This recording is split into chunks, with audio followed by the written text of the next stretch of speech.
Vivi. A paz do Senhor, meninas. Tudo bem com vocês? Dormiram bem? Aleluia. Já estão recebendo de montão aí, né? O Senhor é bom.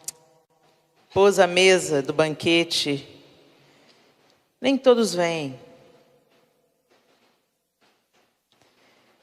Nem todos se assentam à mesa com o Pai. Outras preferem outras comidas e outras bebidas. Mas a promessa de Jesus é: aquele que beber da água que eu lhe der, nunca mais terá sede. Ele é a fonte. Ontem, quando nós estávamos conversando aqui, numa palavra eu falei sobre, que se fala muito hoje de empoderamento feminino, né? Essa palavra está sendo bastante utilizada, empoderamento. E eu falei que empoderamento é você, como mulher, que vive numa sociedade que abusa mulheres, que mata mulheres, simplesmente pelo fato de serem mulheres. As injustiças, gente, elas não são invenção, não. Elas realmente acontecem, consequência da queda, do pecado, de um homem distanciado do seu Criador. Então, os abusos acontecem em todas as frentes e atingem também mulheres, né? Mas nunca foi esse o plano de Deus, nunca foi esse o propósito de Deus, e quem afirma que a Bíblia é um livro machista, nunca leu a Bíblia. Porque a gente vê o Senhor num franco trabalho de resgate da feminilidade, do feminino. Ele conta com Esther para salvar o seu povo. Ele levanta uma mulher, num contexto onde a mulher tinha pouco valor e voz, ele levanta Esther como influenciadora para mudar a situação do seu povo, salvar um povo inteiro do extermínio. Ele levanta Débora como uma juíza em Israel.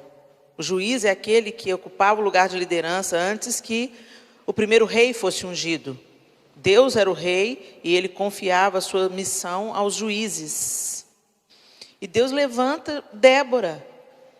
E Débora tinha um marido, ela era esposa de Lapidote, mas Deus chama Débora. Então, quem fala que a Bíblia é machista, gente, leu apenas o que interessava para fortalecer o seu argumento fraco. A Bíblia não é um livro machista e não é sobre disputas de poder que a Bíblia trata. Essa é uma realidade também de uma sociedade débil, caída e distanciada do Criador. Deus deu poder para homens e Deus deu poder para as mulheres. Quando Ele cria a mulher, Ele mesmo decreta sobre a mulher uma palavra criadora que a levanta e a distingue. Ele fala: não é bom que o homem esteja só. Far-lhe-ei uma auxiliadora que lhe seja idônea. Aí a gente pega a palavra auxiliadora e coloca no nosso contexto do português. Mas no original, a palavra usada, traduzida como auxiliadora, é Ezer. E Ezer é a palavra que define ajuda militar, ajuda da mulher e a ajuda do próprio Deus. Então, a palavra Ezer é usada para designar a mulher no Antigo Testamento 2 vezes. 7 vezes para designar auxílio militar, a força de um exército. E 16 vezes para definir a força do próprio Deus, o auxílio bem presente na hora da angústia. Do Salmo 46 se refere ao próprio Deus. Então, não tem nada a ver com de segunda categoria. Mas Deus deu a liderança do lar para o homem. Por quê? Porque Ele sabe o que faz, querida. Muito poder sem controle, você sabe o que vira, não sabe? E isso só foi instituído pós-queda. No jardim, não havia diferença. Isso foi instituído pós-queda. Mas na redenção em Cristo Jesus, Ele mesmo diz, né? O Novo Testamento diz que já não há distinção entre homem e mulher, livre e escravo. grego e judeu. Deus nos olha no mesmo patamar da graça. A graça nos nivela. Mas como ainda nós estamos num contexto de queda, nós ainda estamos vivendo um mundo que ainda não experimenta a plenitude da restauração do reino, que o reino trará, o reino de Cristo trará sobre a terra uma restauração de todas as coisas. Então a gente tem que lidar com as questões dos abusos, das injustiças. E por isso que a gente ensina aos homens dessa nova geração a serem homens. E o movimento feminista, ele, na nascente dele, ele começa com um veio muito bom, buscando restituir à mulher, né, aquilo que a queda estava tomando. Olha, peraí, Jesus já nos igualou de novo. Se entrou o pecado por uma mulher também entrou o Salvador. O Senhor já fez o nosso papel de redenção e nós somos iguais diante de Deus, então nós também temos direito de votar. Nós também temos o direito de escolher os nossos representantes, nós temos o direito de pensarmos e de termos voz e igualdade de oportunidades. Nós podemos estudar, nós podemos nos formar, nós podemos nos capacitar. E direitos iguais, se eu trabalho, desempenho um trabalho e eu ganho X, um homem que desempenha o mesmo trabalho ganha X2, não. Nós podemos ganhar e devemos ganhar salários iguais, porque desempenhamos o mesmo trabalho. Então, a minha fala aqui não é contra um movimento que busca a igualdade de direito, de voz e de oportunidade. Mas nós temos que pensar que empoderamento, que tipo de empoderamento que nós estamos buscando? Porque um tanto de distorções na sexualidade dos nossos jovens é alimentado pelo movimento feminista. O movimento feminista defende o direito ao assassinato de bebês, que é o aborto. O movimento feminista, ele está matando o feminino. Porque as mulheres, para elas se igualarem aos homens, elas estão se masculinizando. Elas estão perdendo o poder de reconciliação, o poder de conselho, o poder de... Gente, sabe aquela figura da mama italiana? Os mafiosos matam, desfaz, acontece. Mas quem manda, entre aspas, é a mama. Porque a mulher tem uma voz de conselho, de autoridade que Deus deu. E não é para disputar poder, nem para roubar a autoridade masculina. Você não precisa de roubar nada de ninguém. Você precisa de desenvolver a sua voz de influência para o bem, para a vida. A mulher, a mãe, é que ensina para o filho, por exemplo, as questões da sensibilidade, da generosidade. Isso emana do feminino. Por isso que nós estamos vendo uma geração inteira de homens frios, calculistas, assassinatos brutais. Porque as mulheres foram iludidas, como foram no Éden, seduzidas para se lançarem aos seus projetos de poder pessoal, abandonando a sua prole. E muitas desprezando a bênção de ser mãe, dizendo: a gente não serve só para ser mãe, a gente pode ser muito mais coisa. A única coisa que é exclusiva da gente, a gente está abrindo mão para atender a uma demanda masculina, de que a gente se torne um tanto de macho e sustente os homens que não são mais homens. E depois a gente reclama que eles são os bananas. Nós criamos os bananas. Meu marido me ensinou uma coisa: não dá folga para homem não, porque homem já é folgado. É de natureza. Por que você acha que Deus criou a mulher? Não é bom que o homem fique só. Esse cabra é folgado, esse cabra é tranquilo. Dá uma responsabilidade para ele. Dá uma mulher para ele cuidar. Nós estamos vivendo um tempo muito confuso. E um discurso do que parece certo. Gente, sabe o que é o engano? O engano é o que parece verdade, mas é mentira.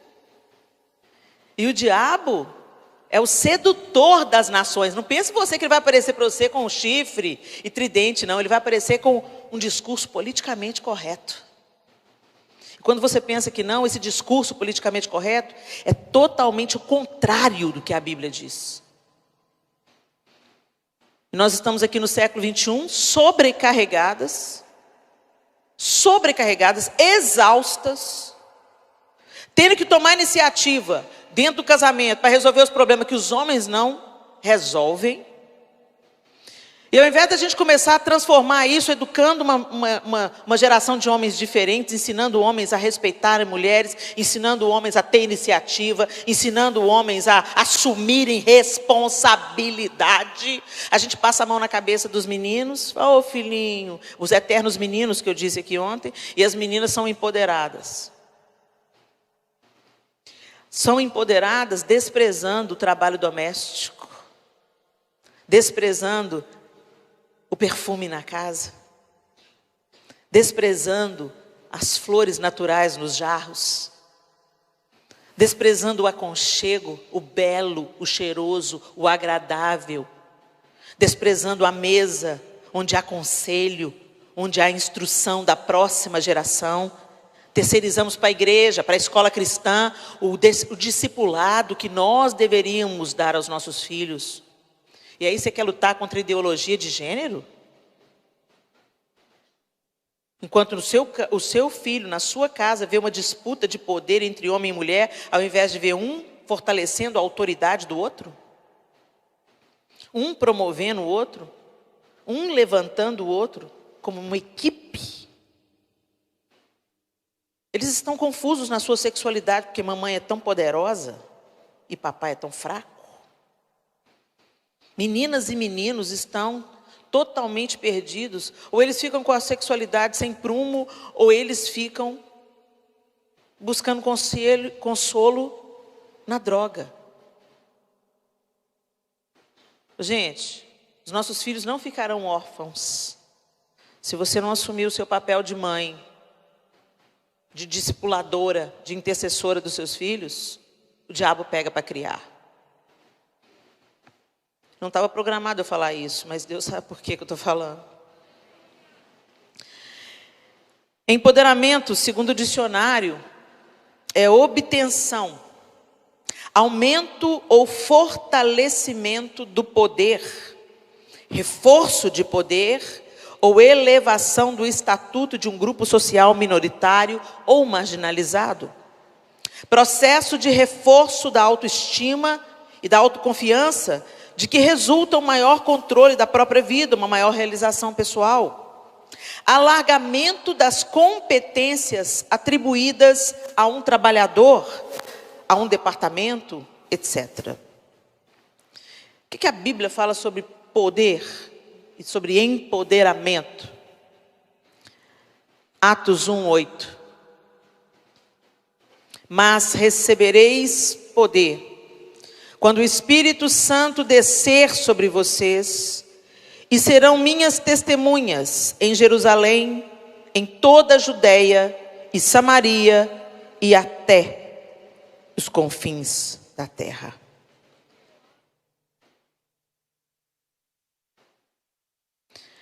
O poder que a Bíblia trata é que nós seríamos capacitados por Deus de um poder vindo do alto.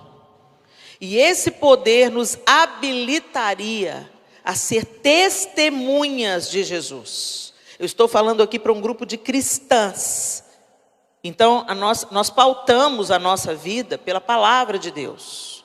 Não pelas opiniões e ideologias humanas. Nós pautamos a nossa vida pela palavra de Deus, porque cremos que ela é o manual de instrução do ser humano, cremos que ela é o poder de Deus para libertar o homem, cremos que ela é o prumo de Deus para que a gente viva uma vida abençoada, próspera e que torne o Senhor conhecido entre as nações da terra.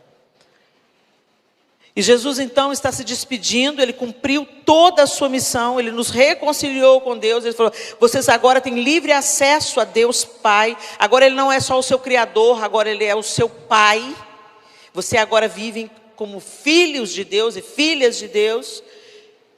Então o que a gente vai fazer agora? Vocês vão permanecer em Jerusalém. E vocês receberão poder ao descer sobre vós o Espírito Santo e sereis minha testemunha. Jesus fala para os discípulos, olha, eu tenho que ir, porque senão ele não poderá vir.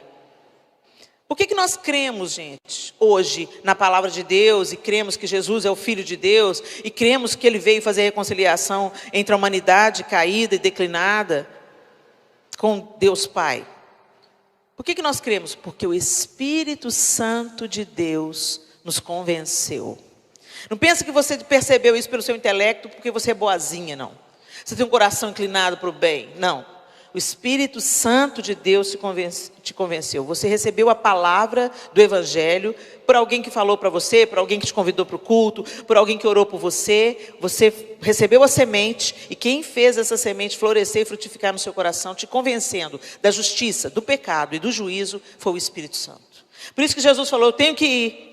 É tanta coisa, gente, que até ali eles receberem poder, muitas coisas estavam desconectadas na mente dos discípulos. Eles tinham ouvido tanto ensino de Jesus, mas algumas coisas para os discípulos não fazia sentido, não encaixava. Tanto é que você vê esses 12 homens oscilando em tantas atitudes. Pedro no momento fala, é claro que o Senhor não vai morrer, se for preciso a gente morre no seu lugar, Jesus. Daqui a pouco Pedro está negando Jesus. E a gente não pode criticar, porque a gente faria igualzinho. Então, levados pelas emoções e confusos, os discípulos, imagina, gente, na cabeça de um judeu, Messias é aquele que viria para restaurar o reino a Israel terreno.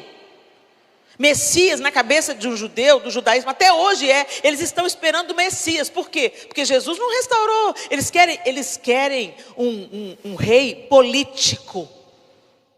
Um Messias político, que vai colocar Israel novamente no topo das nações, a potência número 1. É isso que eles esperam. Que o reino de Salomão tornou Israel conhecido no seu governo, em todo o mundo antigo. É isso que eles esperam. E Jesus não encaixou nesse modelo, então mata. Então na cabeça dos judeus que o seguiam, aqueles 12 homens, é uma confusão, mas peraí, ele é o Messias, a gente viu ele acalmando o mar, a gente viu ele ressuscitando mortos, ele vem da parte de Deus, ele é o Messias esperado, mas ele não quer poder, ele não quer governo político, as coisas não encaixavam, não casavam. E naquela época que Jesus se levantou, muitos outros líderes e Messias se levantaram, e aí os discípulos iam atrás, mas aí o cara morria, não era ele não, morreu, vamos para outro. Qual que é o próximo Messias? Esse aqui tem jeito de ser o verdadeiro. Era assim que era o comportamento. Por isso que aqueles discípulos no caminho de Emaús estavam indo embora de Jerusalém. Por quê? Jesus morreu. Tinha os 12, mas tinham outros, né? Tinham outros discípulos. Os 12 eram os mais chegados, e dentre os 12 mais chegados, 4 mais próximos. E aí 2 desses discípulos de Jesus estavam descendo para Emaús desolado. Pois é, morreu, né? E Jesus do lado deles. E aí, o que aconteceu? Onde você estava, rapaz? Não está entendendo o que está acontecendo em Jerusalém nesses dias, não? E é tão lindo que Jesus desce com eles. Vamos, entra aí. E eles não reconhecem Jesus. E aí, quando Jesus ia expondo-lhes as Escrituras. Igual eu falei ontem, as Escrituras do Antigo Testamento, né? A promessa, a profecia, os profetas, o Pentateuco. Jesus ia expondo-lhes as Escrituras e os olhos deles se abriram e eles viram que era Jesus. Vocês já imaginaram o estado dos discípulos no sábado? Eles largaram a vida, eles largaram as redes, eles largaram a família e foram atrás do Messias. Eles viram Jesus ressuscitando mortos, eles viram Jesus caminhando sobre as águas, eles viram Jesus fazendo coisas extraordinárias, alimentando 5.000 com 5 pães e 2 peixinhos. Eles viram coisas extraordinárias, mas ele morreu. E Jesus tinha dito que ele iria morrer, mas não fazia sentido. Como que o Messias morre e perdemos a guerra? E quando Maria vem contar que Jesus ressuscitou, eles não acreditam. Está doida lá, coitada, está afetada. E Jesus falou que ressuscitaria. Por que as coisas não encaixaram ainda, gente? Por que Pedro está lá deprê? Pedro falou, vou pescar. E os outros falaram, vou também. Eu fiquei pensando assim, esse devia estar pensando assim, Judas já deu cabo na própria vida. Gente, isso aqui não está na Bíblia não, isso aqui são minhas imaginações, tá? Eu fico pensando assim, Judas deu cabo da própria vida, cola em Pedro, que ele está maus. Um traiu, o outro negou. Vou pescar, também vou. Vamos lá, vamos com o Pedro, gente, vamos pescar. Foi pescar por quê? Porque estava tentando voltar, retomar o ofício. Jesus me achou lá, vou voltar para lá. Até aquele momento, gente, Jesus já tinha se apresentado para os discípulos, virou para Tomé e falou, põe a mão aqui. Está duvidando? Põe a mão, põe a mão. Sou eu mesmo. Que corpo que é esse, gente, que tem as marcas, mas atravessa a parede? Corpo glorificado da gente, já pensou? Eu fico empolgado só de pensar. Nem olhos viram, nem ouvidos ouviram, vai ser pirante demais. Mas o mais pirante de tudo vai ser de estar diante dele. Uau! E aí a gente tem que ter um corpo glorificado para aguentar, porque se a gente chega diante dele com esse corpo aqui, pulverizado. Quando João fala, né, João conheceu Jesus, andou com Jesus, quando Jesus se revela a ele, glorificado, no Apocalipse, cair como morto. É muito poder, hein? Esses homens estavam confusos, mas tinha o Pentecoste. E eles foram revestidos de poder. Para quê? Para ficar mostrando poder para os outros? Não, para testemunhar. Para contar. Para fazer a boa nova de salvação reverberar através dos tempos, da geografia e chegar até nós no Brasil, um país que não tinha nem sido descoberto. 2021 anos depois. Isso é poder para testemunhar. E esse Espírito que ressuscitou Jesus dentre os mortos, é o mesmo Espírito que te convenceu da justiça, do pecado e do juízo, e é o mesmo Espírito que te habilita hoje a viver a vida aqui e vencer as suas dificuldades. Não, vocês não entenderam. O mesmo Espírito que ressuscitou Jesus dos mortos te habilita a viver a vida aqui. Então para de dar desculpa, eu não posso, eu não consigo, eu não vou, eu não tenho. Não consegue mesmo não, você é fraca. Mas aquele que habita em você é poderoso para fazer infinitamente mais. Não é sobre nós, é sobre Ele.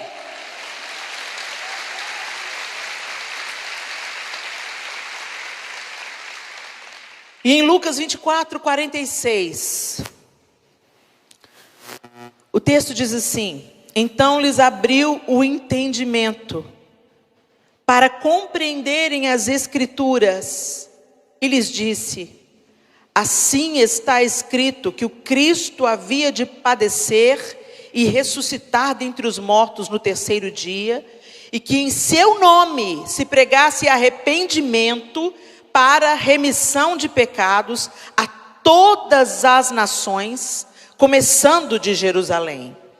Vós sois testemunhas destas coisas. Eis que envio sobre vós a promessa de meu Pai. Permanecei, pois, na cidade, até que do alto sejais revestidos de poder. Então Jesus está se despedindo dos discípulos e falando para eles: entendam o bastão que eu estou passando para vocês agora. Estava escrito o quê? Que o Cristo viria, e que Ele haveria de padecer, e de ressuscitar no terceiro dia, e que vocês iriam tornar isso conhecido em todas as nações, as que já existem e aquelas que hão de ser descobertas. Olha que piração isso, gente. Então vocês vão ficar aqui em Jerusalém, vocês não vão se dispersar, até que do alto vocês sejam revestidos de poder. Eu quero dizer para vocês nessa manhã, o que o Espírito Santo faz conosco. O Espírito Santo de Deus nos regenera. Em João 3, 5 a 7 diz assim: respondeu Jesus: em verdade te digo, quem não nascer da água e do Espírito não pode entrar no reino de Deus. O que é nascido da carne é carne, e o que é nascido do Espírito é Espírito. Não te admires de eu te dizer, importa-vos nascer de novo. Como eu estava dizendo, nós estamos aqui hoje pelo poder do Espírito. Fomos convencidas pelo poder do Espírito. E nascemos de novo pela atuação do Espírito, que comunicou ao nosso espírito a necessidade de reconciliação com Deus. Aceitamos a essa redenção, cremos no sacrifício redentivo de Jesus Cristo e nos apropriamos dele mediante a fé. Recebemos de graça o que Deus manifestou a nós pelo seu Filho e não temos nada em nós mesmos que nos faça merecedoras dessa graça, mas recebemos mediante a fé. O Espírito de Deus te regenerou, fez de novo, você nasceu de novo e agora você não vive mais conforme a carne, mas pelo Espírito. Você pode dizer um amém? O Espírito de Deus nos convence, mas eu vos digo a verdade, João 16, 7-8. Convém-vos que eu vá, porque se eu não for, o Consolador não virá para vós outros. Se porém eu for, eu vou-lo enviarei. Quando ele vier, convencerá o mundo do pecado, da justiça e do juízo. Você hoje é convencido do seu pecado pelo Espírito. Quando a gente estava aqui ontem falando sobre inveja, algumas mulheres estavam chorando. Algumas mulheres, mesmo elas estando de máscara, a expressão delas dizia: Senhor, eu preciso da sua libertação, eu estou exausta, eu não aguento mais carregar esse pecado. Essa obra não foi a minha palavra que promoveu. Foi a palavra de Deus que nos exorta. Então a semente é plantada e é ativada pelo poder do Espírito.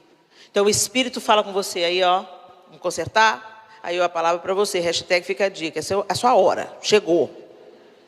Vai para o arrependimento agora, porque Deus tem vida para você. Essa obra é o professor Espírito Santo que faz, ele convence. Ele nos concede dons. 1 Coríntios 12, 4-7. Ora, os dons são diversos, mas o Espírito é o mesmo. E também há diversidade nos serviços, mas o Senhor é o mesmo.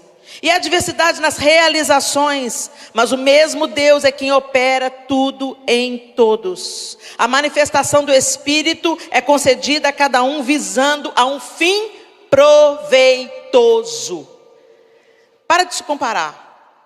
Deus tem um dom para cada um, um serviço para cada um, uma maneira de manifestar, e é tudo sobre Ele. Não é sobre nós. Nós vamos passar como a névoa. A Vivi bem falou aqui, que daqui, quantos anos que você falou, Vivi? Daqui 50 anos, gente. A não ser que o Senhor me faça viver até os 103. Eu já vou estar sendo promovida. Eu espero que eu seja promovida em vida, né? Que de repente o céu rasga, eu, a trombeta tocando, eu, Mas se não for, vou me encontrar com Ele. Nós passamos, mas Ele permanece. Homens como Billy Graham, homens como Reinhard Bonke, agora Po Yang-Shu, homens que marcaram a sua geração, voltaram para casa. Mas o legado deles está aí reverberando. Mas qual é o legado deles? A palavra de Deus anunciada. Não é sobre eles, não é sobre o Billy Graham, não é sobre o Paul. Eles são homens que nos inspiraram, sim, são gigantes da fé. Mas o gigante mesmo é o Senhor. Então, Ele opera em cada uma de nós de um jeito singular. E o texto aqui de Coríntios está dizendo muito claro. Há diversidade nos serviços. Uns estão com o microfone na mão, outros estão com a vassoura. E eu não sou melhor porque eu estou. Se perigar, quem está com a vassoura entra primeiro. Porque Jesus falou o quê? Que naquele grande dia, muitos últimos serão primeiros. E muitos primeiros serão últimos. Porque o Senhor não é impressionável pelo nosso status humano. O que toca o coração de Jesus, o que chamava a atenção de Jesus. Gente, dá uma olhada. Zaqueu era corrupto, gente, safado, sem vergonha. Porque o cobrador de impostos no judaísmo era traidor da pátria. Ele era judeu, mas trabalhava para o Império Romano, assassino. Então assim, diante dos judeus, Zaqueu era podre. O traidor da pátria, a escória. Você está roubando da gente para dar para Roma. E Jesus fala: Zaqueu, partiu almoçar na sua casa. Esse é Jesus. Mas ele não se tornou um Zaqueu. Tem muita gente que às vezes fala assim que para eu pregar o evangelho, eu tenho que fazer o que o outro está fazendo. Não. Eu tenho que ir no ambiente do outro, eu tenho que estar com o outro, eu tenho que sentar com o outro à mesa. Eu tenho que entender que o outro é tão amado por Deus quanto eu sou. Eu não sou superior a ele, porque eu já tive esclarecimento pelo poder do Espírito da redenção. Eu não sou melhor.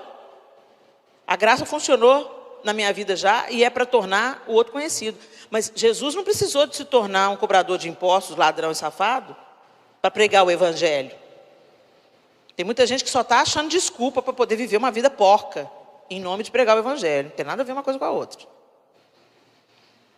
Você pode influenciar, você pode se assentar junto. A grande diferença é que quando Jesus levantava da mesa, ninguém continuava do jeito que estava.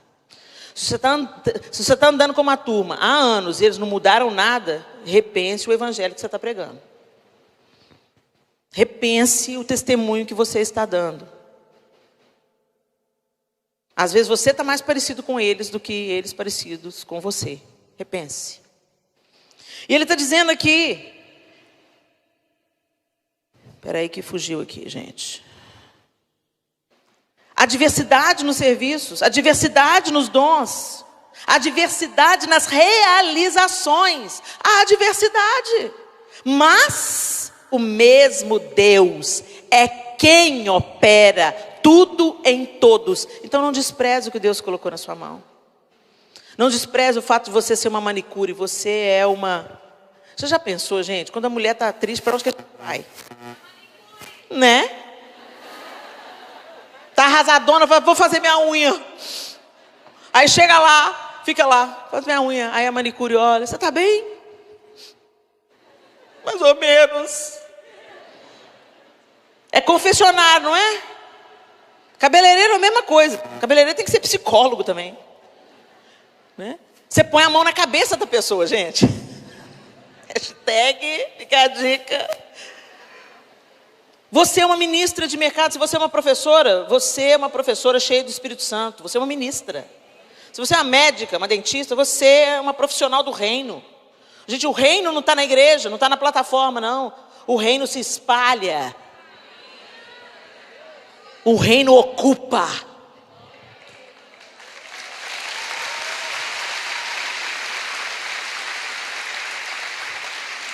E é o Espírito Santo que te concede e que ativa o seu serviço, a sua vocação, aquilo que você sabe fazer, aquilo que você faz com fluidez, aquilo que você se preparou, aquilo que você se aperfeiçoou. Não se gaba disso não, glória a Deus.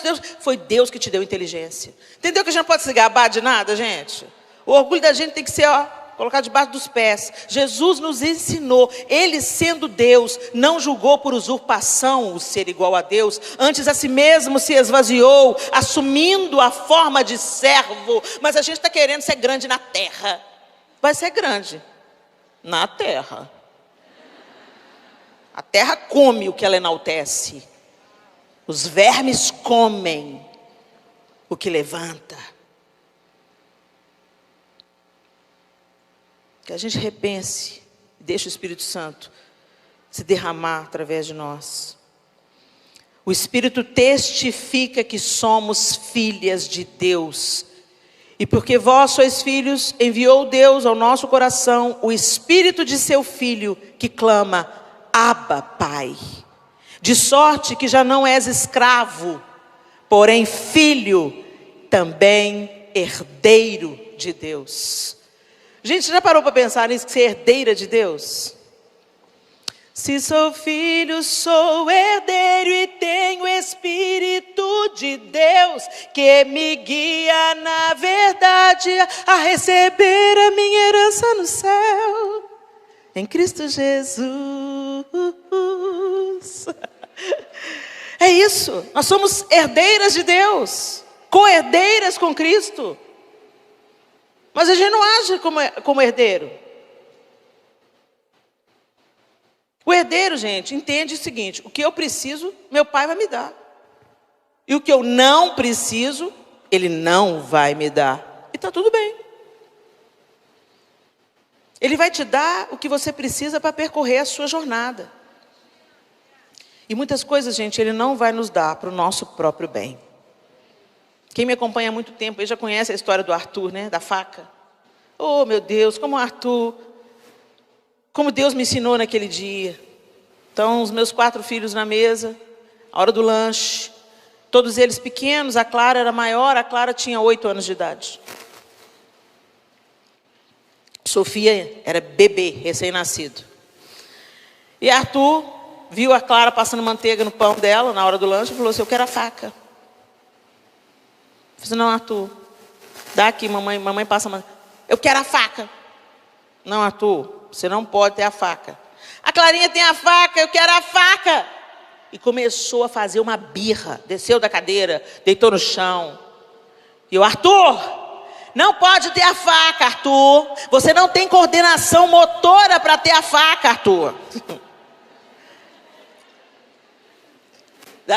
Para a birra, dá aquela olhada, tipo assim: o que ela está falando?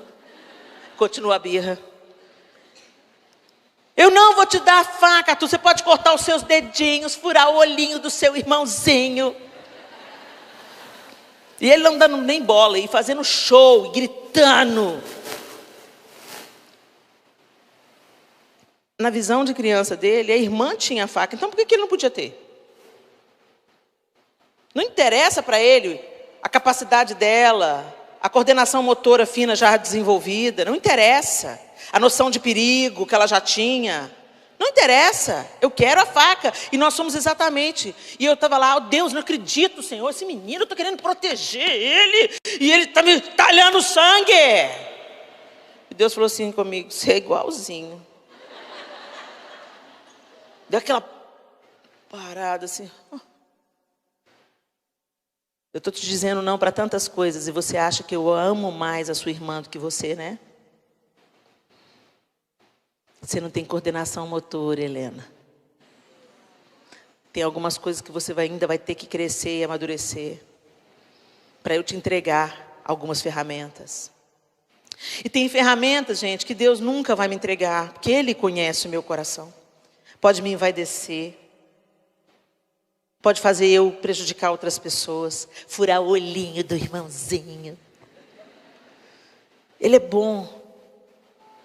Tu és bom, em todo tempo és bom, justiça está em ti, teu amor é para sempre. A gente canta, mas na hora da gente entender isso na vida prática, cotidiana, a gente fica com o bico para Deus.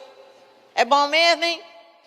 É bom, mas está me moendo no pau aqui. É bom, mas o negócio não está dando. É bom, mas a conta está vencendo. É bom, mas eu estou com essa enfermidade terminal. É bom coisa nenhuma, é bom. Ele é bom em todo o tempo. E Ele sabe o que você pode ter e aquilo que você não pode ter. Ele é bom, Ele é bom, Ele é bom, Ele é bom, Ele é bom, Ele é bom e fiel. Eu vou proclamar isso enquanto eu tiver fôlego. O Senhor é bom, mesmo quando Ele não escuta o meu clamor. Ele é bom, Ele é bom. E eu vou pregar isso enquanto eu viver. O Senhor é bom.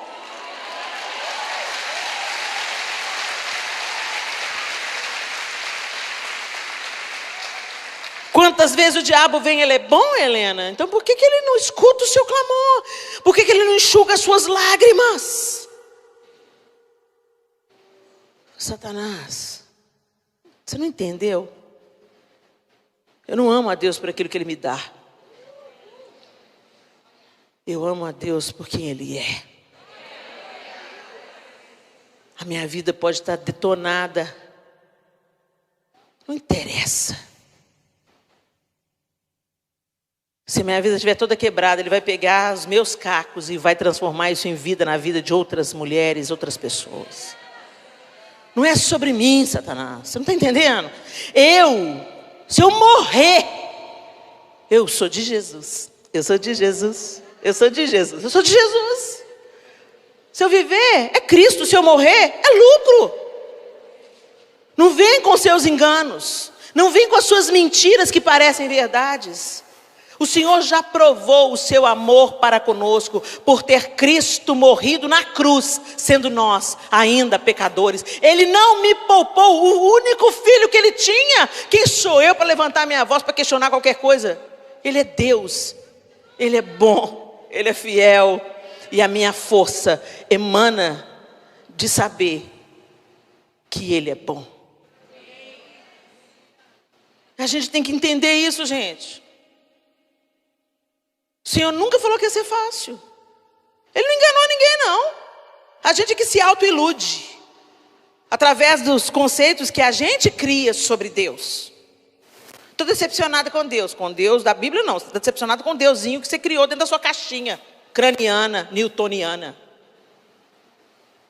A palavra de Deus diz que Ele é fiel, que Ele não só nega bem nenhum aos seus filhos, que Ele não vai dar cobra no lugar de peixe, que Ele não vai dar pedra em lugar de pão, e que Ele vai nos sustentar em cada dia da nossa vida, e enquanto estivermos passando pelo vale, Ele estará conosco, nós não estaremos sozinhos. Ele falou, no mundo vocês terão aflições, mas tem de bom ânimo, eu venci, vocês vão vencer também. Essa história tem um fim, esse vale não é eterno, vocês estão atravessando o deserto, mas Canaã vem aí, a terra que mana leite e mel vem aí.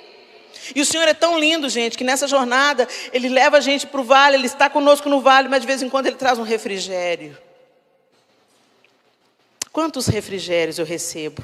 Mas às vezes a gente põe mais na conta o que ainda não aconteceu do jeito que a gente quer. Para de ver o pontinho preto no meio do lençol branco. Tem um lençol branco imenso, e a gente vê lá o pontinho pintado com carvão no meio do lençol.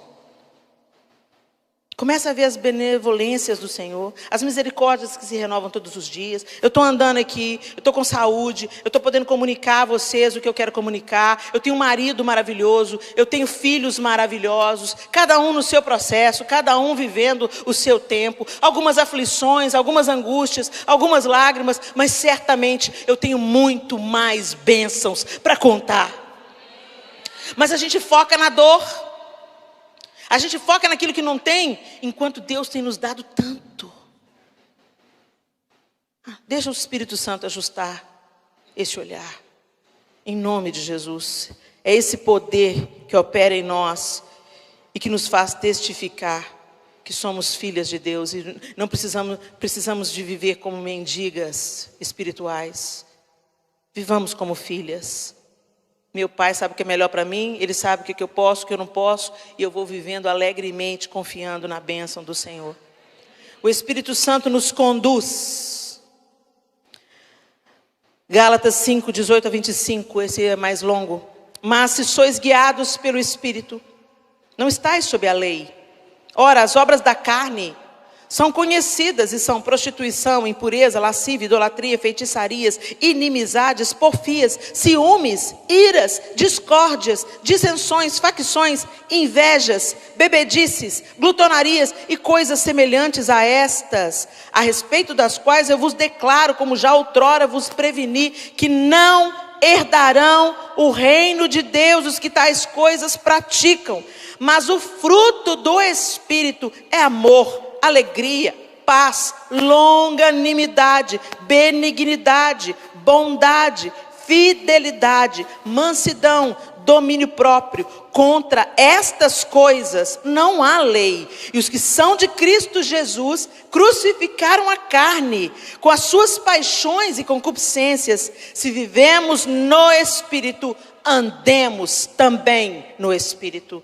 Então Deus não quer que você seja espiritual só aqui na hora do louvor, quando somos envolvidas por essa atmosfera santa, maravilhosa, que nos alivia, que nos refrigera, que nos nutre. Não, gente, você experimenta isso aqui para sair e transbordar, para andar no Espírito. Andar fala da vida que a gente vive em todos os lugares que a gente vai, 24 horas por dia, 7 dias na semana. A gente caminha, a gente vive a vida. Às vezes a gente pensa que espiritualidade é aquela coisa etérea, estou flutuando, olha como é que eu sou espiritual. A espiritualidade de Jesus, sentado na mesa, comendo com os discípulos, sem lavar a mão ainda por cima.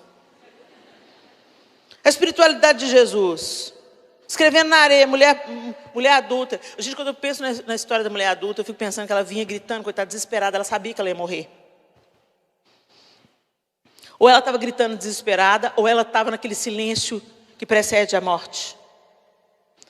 Eu imagino ela seminua, porque ela foi pega em flagrante adultério. Eles armaram para ela, porque trouxeram só a mulher, não trouxeram o homem. E o crime era para punir os dois. O texto diz que os fariseus estavam colocando Jesus à prova. Armaram a situação, ela caiu como um pato, foi arrancada provavelmente da cama. Mal deve ter tido tempo de pegar uns lençóis lá, eu imagino. Eu imagino também, eu li um livro, Jesus e as Mulheres, e a autora dá essa perspectiva, e é a cara de Jesus, né? Talvez ele tenha ido escrever no chão para trazer os olhares confusos para ele, enquanto ela se recompunha. A cara de Jesus fazer isso, né? Não? A irmã está meio pelada. Aqui, todo mundo olha para mim. Cara de Jesus. Enquanto isso, o coraçãozinho dela vai desacelerando, ela puxa um lençol aqui, puxa outro lençol aqui, tampa os peitos, vamos embora. Cara de Jesus isso. A gente não sabe o que foi isso que aconteceu, mas que é parecido com ele é. E aí ele fala, ok, quem aí não tem pecado pode começar, vamos executar a sentença, mas tem que começar com quem não tem pecado. Adoro. Adoro. Pluc, pluc, pluc, pluc. Pedras ao chão. Caras compridas. Jesus é lindo. Jesus é lindo. Uma nova vida Ele tem para a gente viver. E aí Ele continua, Ele vira para ela e diz: cadê os seus acusadores? Não tem nenhuma não. Então pode ir, porque eu não te condeno. E Ele podia jogar a pedra. Ele podia, porque Ele não tinha pecado. Eu também não te condeno não. Mas vá. Não peques mais. Aproveita essa oportunidade, pega a dica, pega essa nova vida e vai viver uma vida diferente. Vai, não peques mais. Andemos no Espírito. Às vezes é fácil a gente ser crente dentro da igreja. A gente põe a máscara de crente, usa o crentez. Sangue de Jesus tem poder, misericórdia, aleluia. Quando o menino na sua casa, quando alguém é muito empolado para falar, sabe, gente? Vocês entendem esse mineirês? A pessoa, amado Deus, eterno mestre, em cuja presença, Senhor, nos encontramos. Eu fico pensando se aquilo é espiritualidade mesmo. Eu me lembro do fariseu e do publicano. A gente às vezes tem aquela capa de crente. Não é isso que é vida no Espírito. A espiritualidade de Jesus era no tete a tete, era no comer junto, era no andar junto com a galera, ele estava no meio do povo. Era multiplicando pão e peixe. Tem comida aí? Só tem 5 pães e 2 peixinhos. Joga na roda, garoto. Vamos dar comida para a galera. Não, mestre, não, é muita gente, dispensa o povo. Não, mas não vou despedir a galera. Não, vamos lá. Senta aí, pessoal. Aqui vamos dividir em grupo. Gente, eu vejo Jesus fazendo isso. A gente, sabe, já viram os quadros de Jesus?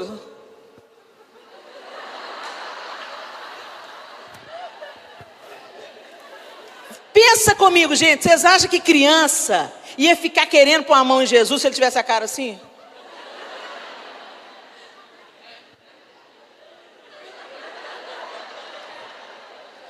Aí uma vez eu vi um desenho da imagem popular de Cristo, né? A imagem popular, gargalhando, assim, ó, com os dentes tudo aparecendo. Olha aí, Jesus, ó.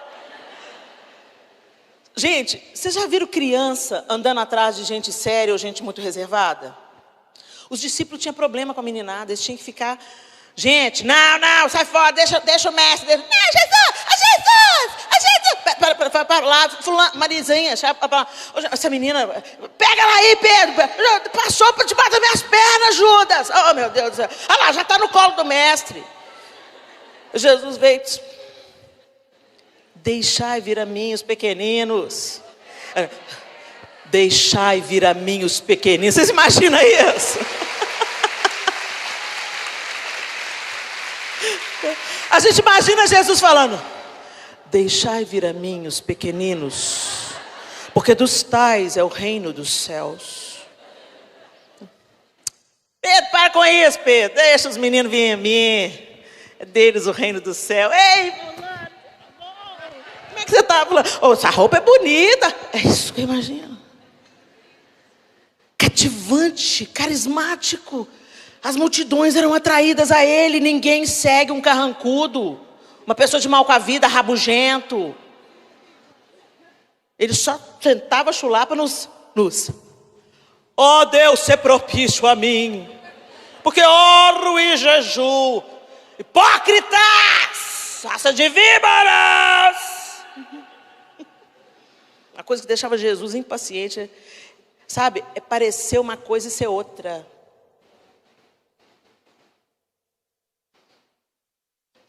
Jesus é a expressão do amor de Deus. Eu fico imaginando os olhos dele.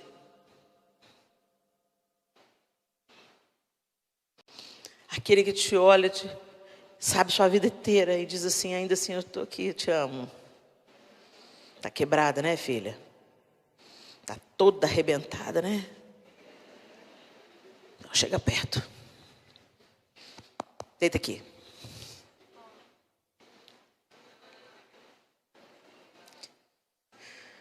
Ele resiste ao soberbo, mas aos humildes ele concede graça. Ele não despreza o quebrantado e contrito de coração. Não anda na carne, anda no Espírito. Vivam no Espírito. O Espírito de Deus nos habilita a viver no Espírito. Ontem o pastor Telmo vinha compartilhando com a gente que ele aprendeu uma lição com o Judson. O Judson é uma referência para eles e para nós também. E o Judson falou com o pastor Telmo, não sei se ele já compartilhou isso com vocês, mas ele compartilhou conosco ontem, que o Judson falou: Telmo, conversa com as pessoas. A gente se fecha no nosso gueto gospel. A gente só ama quem pensa como a gente. E a Bíblia fala, que glória que tem nisso. Até os fariseus fazem o mesmo. Que glória que tem nisso, de você ficar amando quem te ama, tratando bem quem te trata bem, junto com seus pares. O prumo que Jesus deixou para a gente é: como eu vos amei, que vos ameis uns aos outros. E Jesus não me amou quando eu estava digna de amor. Não sou digna até hoje do amor dele. Jesus não me amou quando eu já compreendia o amor dele. Jesus não me amou quando eu já correspondia ao amor dele.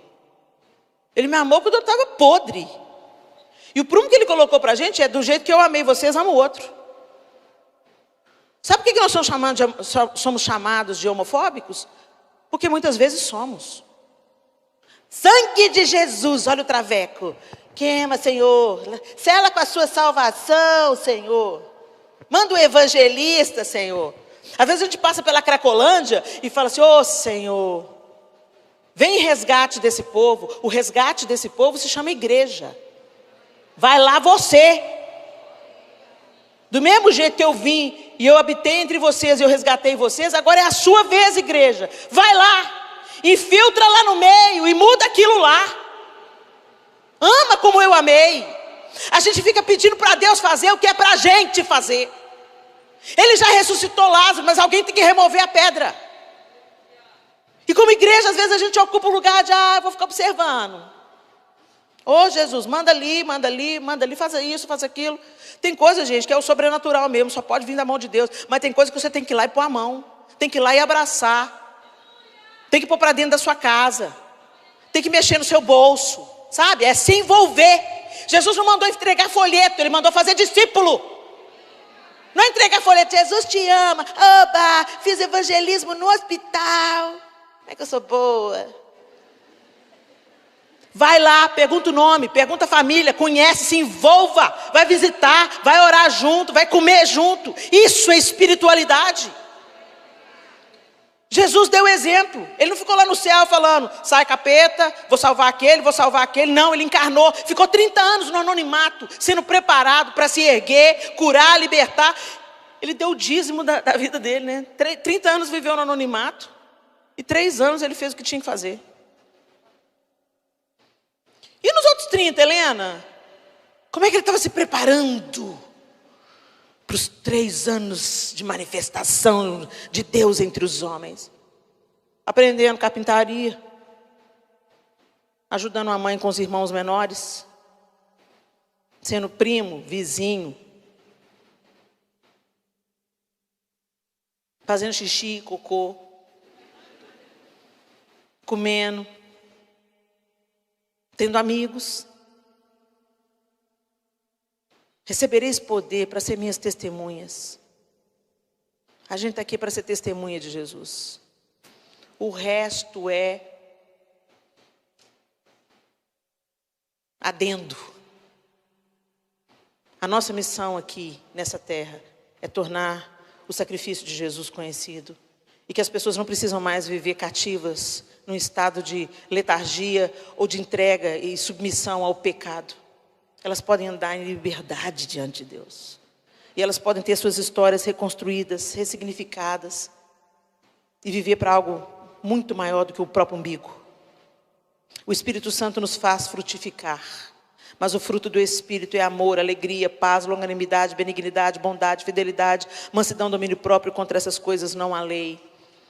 Frutificar. Às vezes a gente fala de frutificação na igreja e pensa em números. Quantos discípulos eu fiz? Para quantas pessoas eu preguei? Fulano é um cara frutífero. Gente, não estou falando de desempenho. O fruto do Espírito não é desempenho. O fruto do Espírito é o tanto de Cristo que tem em você e está saindo pela orelha, está saindo pelo ouvido, está saindo pela boca, está frutificando.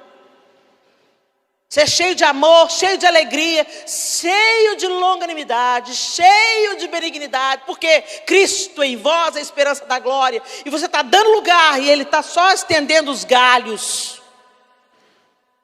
Lá em João 15 ele fala, eu sou a videira, vocês são os ramos. Se você estiver enxertado em mim, vocês vão dar muito fruto. Eu vou fazer o meu amor florescer em você, eu vou fazer a minha alegria florescer em você. Eu vou fazer tudo que eu sou dar fruto na sua vida. Não é sobre a nossa consciência moral, é sobre a nossa dependência e rendição ao Senhor, até que Ele seja totalmente formado em nós. O Espírito Santo intercede por nós segundo a vontade de Deus. Também o Espírito semelhantemente nos assiste em nossa fraqueza, porque não sabemos orar como convém, mas o mesmo Espírito intercede por nós sobremaneira, com gemidos inexprimíveis. E aquele que sonda os corações sabe qual é a mente do Espírito, porque segundo a vontade de Deus é que Ele intercede pelos santos. Segundo a vontade de Deus, então fica tranquila. Sabe essas orações absurdas? O Espírito Santo traduz. Sabe quando você fala, oh Deus, eu não estou aguentando não. Eu fico imaginando o que o Espírito Santo fala para Deus. Como é que é a tradução, né? Como é que é as teclas SAP? Com gemidos inexprimíveis. Entendeu porque que a misericórdia de Deus se renova todas as manhãs? O Espírito Santo está lá, ó, intercedendo por nós. E é não segundo a nossa vontade, mas segundo a vontade de Deus. Vou dar um exemplo meio bobo aqui, né? Mas, Senhor, gosto tanto do Roberto. Me dá ele por marido, Jesus, um homem de Deus, um homem abençoado, toca no louvor, está solteiro eu também, ô Jesus. Acaba com o tempo da sequidão. Aí o Espírito Santo traduzindo, não livra ela do Roberto, Senhor. Aquela bisca que está na igreja só para pegar as meninas do Senhor, dá livramento do Roberto.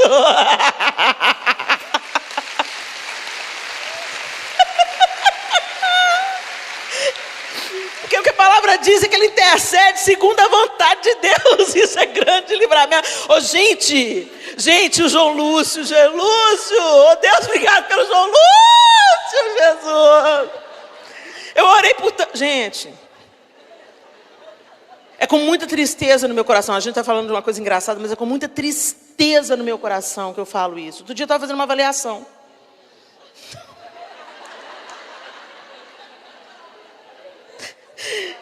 Outro dia eu estava fazendo uma avaliação. O meu primeiro amor. Sabe aquele amor de criança ainda, sabe? Eu fui apaixonada por ele da final da infância até os meus 15 anos, assim. 14, 15 anos. Ele morreu como um morador de rua. Eu cantei no casamento dele.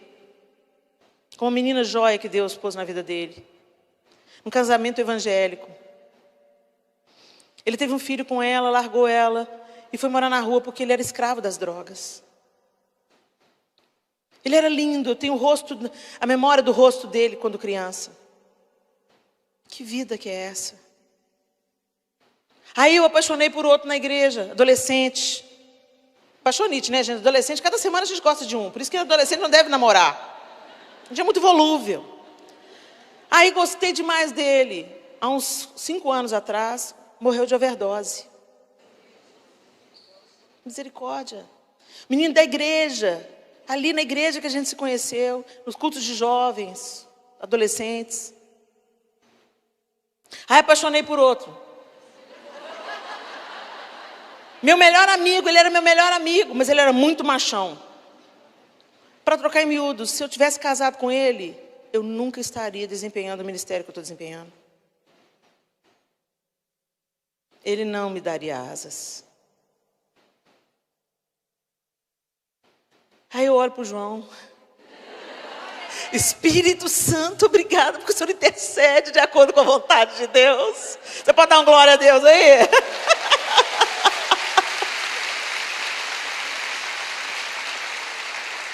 A tampa do meu balaio.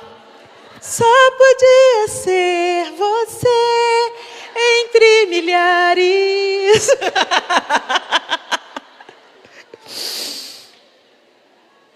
Ele nos conduz, Ele nos faz frutificar, Ele nos capacita a vencer o pecado. Porque se viverdes segundo a carne, caminhais para a morte. Mas se pelo Espírito mortificardes os feitos do corpo, certamente vivereis. Pois todos os que são guiados pelo Espírito de Deus são filhos de Deus. Você não é mais escrava do pecado. Às vezes a gente pede de Deus tantas coisas, né? Culto da vitória. Aí você vem para o culto da vitória. Oh Deus, libera aquele documento que está preso. Oh Deus, libera aquele processo para eu receber o meu direito. Oh Deus, eu estou com um projeto de uma casa nova. Oh Senhor, estou precisando trocar o carro. Gente, a vitória verdadeira é: Senhor, me liberta da inveja. Senhor, me arranca os ciúmes. Senhor, me ajuda, me dá estratégia para vencer a minha língua grande, desgraçada, que está me trazendo tanto fruto de morte, porque eu abro minha boca, falo bobagem, depois eu vou ter que comer do fruto da minha palavra. Senhor, põe um guarda na minha boca, me ajuda. Espírito Santo, toca uma trombeta dentro de mim quando eu abrir minha boca grande para fofocar. A gente não busca isso, gente, é isso que é precioso, é isso que nos traz vida, e vida em abundância, e vida plena. A gente vencendo as debilidades do nosso caráter. Pelo poder do Espírito, Cristo sendo forjado em nós, você não reage mais do jeito que você reagia. Gente, eu não cheguei onde que eu quero, não. Ih, dá falta, hein? De vez em quando dá vontade de dar umas voadoras em alguém. Né? Dá vontade de pôr a mão na cabeça e falar, sai de 10 em 10 para não embolar na porta.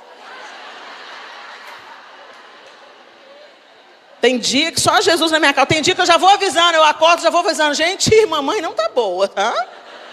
Clama por mim.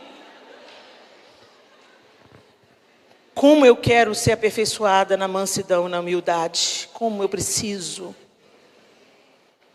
A pessoa fala assim, nossa, Helena, você é tão humilde. Enganada você, né? Iludida você. Ó. Falta muito, mas quando eu olho para trás, obrigada, Jesus. Eu estou me distanciando da mulher que eu era. E estou me aproximando, estou sendo forjada. Até aquele dia que vai ser dia perfeito. A Bíblia diz que eu verei. E imediatamente eu serei como Ele é. Que delícia. Mas até lá, gente, é para frente que a gente anda. A gente não fica lá, sabe, catando, voltando a carregar o defunto. O velho homem vem. Gente, o velho homem, eu gostei dessa frase que eu ouvi um dia. Que a gente pensava que o velho homem morria no batismo, né? Mas descobrimos que o desgraçado sabe nadar. O velho homem está aqui todo dia baforando, querendo voltar. A sua velha Helena está aqui todo dia. Volta. Sai. Estou seguindo para um lugar mais alto, né? O Espírito Santo te habilita a vencer o pecado. Você não precisa viver. Porque eu nasci assim, eu cresci assim, você sempre é assim. Não. Gabriela, não. Helena. Helena significa tocha, luz que ilumine, quebra a escuridão, aponta o caminho, aquece e incendeia, o nome profetiza a minha vocação de ser canal de Deus em minha geração. Deus marcou meu nome, marcou a minha existência e é tudo sobre Ele. Intercede por nós, nos guia a verdade e finalmente, nos guia a verdade. Já falei nos guia a verdade?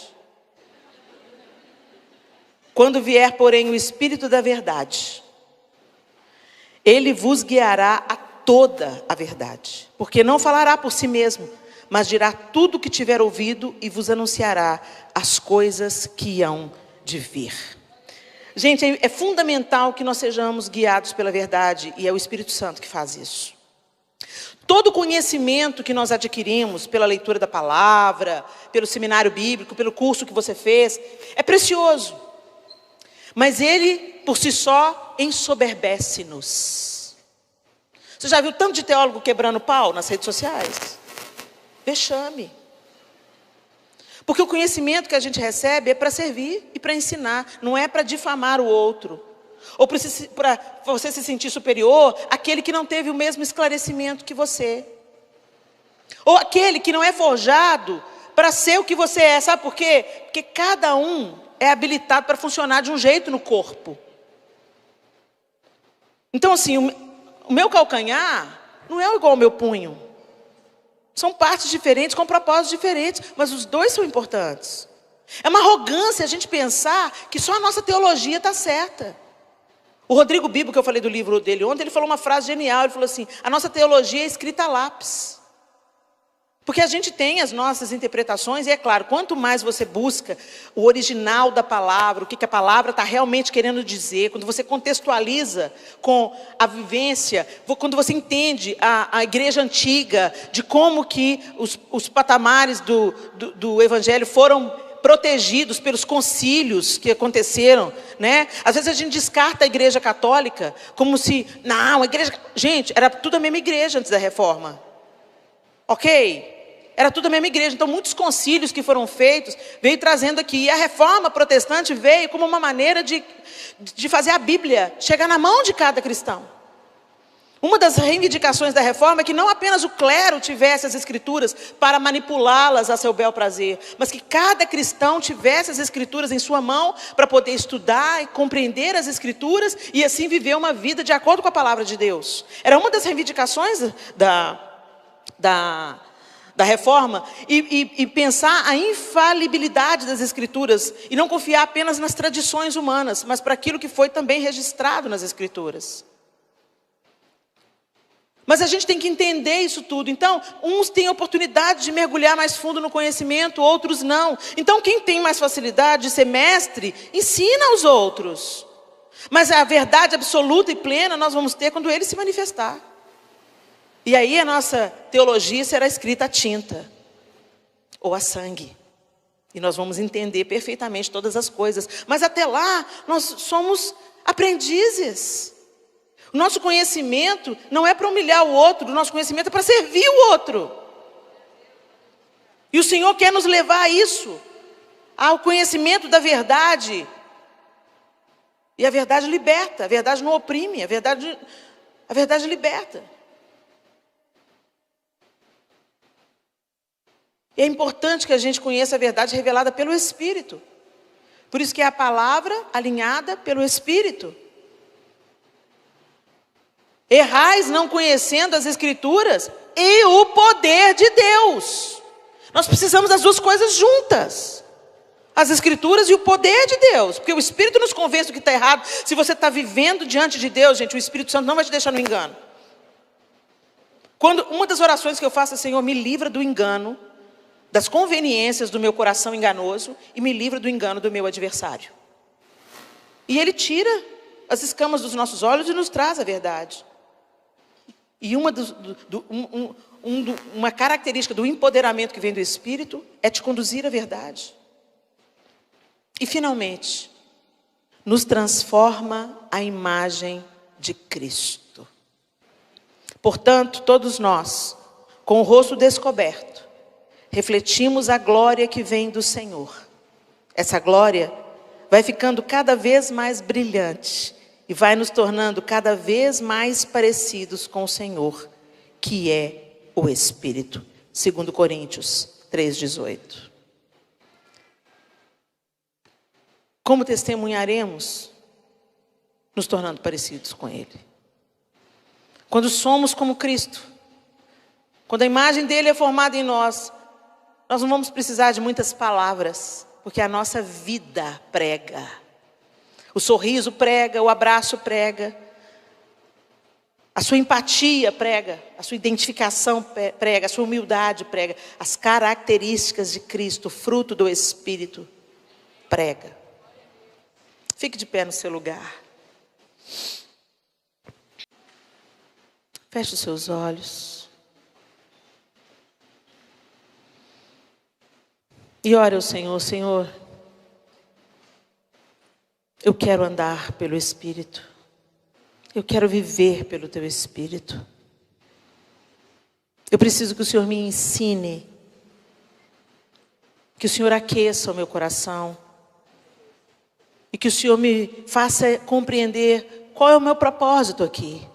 Eu estou aqui para testemunhar. Eu recebi poder para testemunhar.